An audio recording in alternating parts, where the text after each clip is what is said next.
পশ্চিমের ভালো জিনিস গ্রহণ করবেন, বস্তা পচা সস্তা এবং তাদের যে সমস্ত অথর্ব বিষয় আছে সেগুলো গ্রহণ করবেন না। আপনারা কয়দিন থেকে, বেশ কিছু বছর থেকে দেখছেন আমার দেশে ট্রান্সজেন্ডার এই মতবাদ, এটাকে পুশ করার চেষ্টা করা হয়েছে। হুজুররা সারা বছর ধরে বিরোধিতা করেছে যে এটা মানব সমাজকে অস্থির করে তুলবে, এটা করা যাবে না। হুজুররা যখন বলছে তখন আপনারা নাক ছিটকেছেন, আরে হুজুরদের তার কাজ কাম না খাইয়ে দেয়, সারাদিন শুধুমাত্র এই সমস্ত বকবক করে।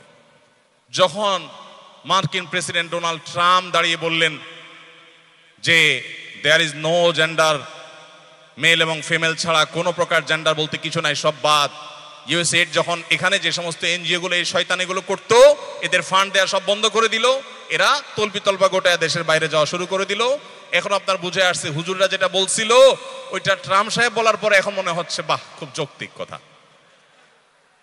হুজুররা যখন বলছে তখন আপনার কাছে যৌক্তিক মনে হয় নাই।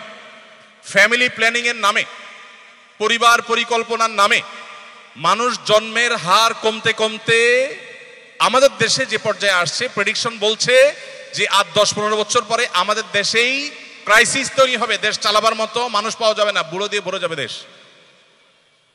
আপনি ইতালি সহ পৃথিবীর সমস্ত উন্নত দেশে যান, একটা উন্নত দেশও আপনি খুঁজে পাবেন না যেই দেশে যেই পরিমাণ মানুষ দরকার আছে সেই পরিমাণ মানুষের প্রোডাকশন হয়, জন্ম হয়, নাই। প্রত্যেকটা দেশে ক্রাইসিস চলছে। প্রত্যেকটা দেশের গভর্নমেন্ট দেখবেন একটা ছেলে হলে প্রণোদনা দেয় ধরা যাক $200, দুইটা ছেলে হলে $500, তিনটা হলে $700। সন্তান যত জন্ম দিবেন তত পুরস্কার দিবেন। অথচ এই লোকগুলাই একসময় বলছিল ছেলে হোক আর মেয়ে হোক, কয়টা হলে যথেষ্ট? দুইটা হলে যথেষ্ট, একটা হলে আরো ভালো হয়। বেশি ছেলে মেয়ে হলে বলে আরে বেটা হুজুর খ্যাত, হুজুরের কোনো স্মার্টনেস নাই। তো ওরা ধরা খায়া যে জায়গায় আসছে আমরা সেটা এখন শুরু করছি। পুরান পাগলের ভাত নাই, নতুন পাগল শুরু হয়েছে। ওরা ট্রান্সজেন্ডার মতবাদকে এখন কবর দিচ্ছে। পশ্চিমের অভিভাবকরা রাস্তা রাস্তা বের হচ্ছে, সমকামিতা বৈধতা দিয়ে তাদের সমাজকে ধ্বংস করা হয়েছে। ইলন মাস্কের মতো মানুষ বলছে আমার ছেলেকে খুন করা হয়েছে এই মতবাদ দিয়ে। ছেলে সে ট্রান্সজেন্ডার মতবাদে প্রভাবিত হয়ে মেয়ে হয়ে তিনি মনে করছেন তার ছেলেকে খুন করে ফেলা হয়েছে। তিনি আজকে এফেক্টেড হয়ে আজকে তার সমস্ত সম্পদ সমস্ত শক্তি দিয়ে ডোনাল্ড ট্রাম্পের নির্বাচনটাকে জয়ী করে আজকে তার সেই মিশনকে তিনি নিয়ে সামনে অগ্রসর হচ্ছেন। আমাদের অভিভাবকরা ধ্বংস হওয়ার আগে আমাদের যেন সম্বিত ফিরে আসে, আমরা যেন পশ্চিমের সবকিছুকে গোগ্রাসে না গেলি। ওদের অনেক ভালো জিনিস আছে, সেগুলোকে অবশ্যই আমরা গ্রহণ করব, কিন্তু সবকিছু নয়। আমাদের নিজস্ব অনেক ভালো দিক আছে। মুসলিম আইডেন্টিটি নিয়ে আপনাকে প্রাউড করা উচিত। ওরা প্রাউড করে। আপনার ধর্মীয় প্রতিষ্ঠান কোনো কিছু করতে গেলে আপনার কাছে হুজুর হুজুর ভাব লাগে, আপনার কাছে জাত যা যায় ভাব হয়। ওদের অক্সফোর্ড পরিচালিত হয় চার্চ থেকে।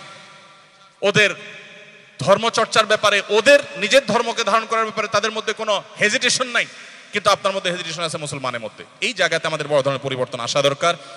ধন্যবাদ সবাইকে। আসরের সময় আমাদের একেবারে কমে গেছে, আমার মনে হয় আর আমাদের 1 মিনিটও বাড়া উচিত না। আমি ইনশাআল্লাহ বিদিনিল্লাহ ওয়াদা রাখলাম আপনাদের সাথে যে আপনাদের প্রশ্নগুলো আমি নিয়ে যাচ্ছি, ইনশাআল্লাহ এগুলো রিপ্লাই আমি করব। আর যেহেতু আজকে সময় খুব বেশি হয় নাই, মাহফিলীয় স্টাইলে আমি এখানেও শেষ করতে চাই যে আবারও যদি কখনো কোনো প্রোগ্রামে আপনাদের আসার দাওয়াত পাই ইনশাআল্লাহ তখন প্রশ্ন উত্তর দেবো ইনশাআল্লাহ। জাযাকুমুল্লাহ খাইর।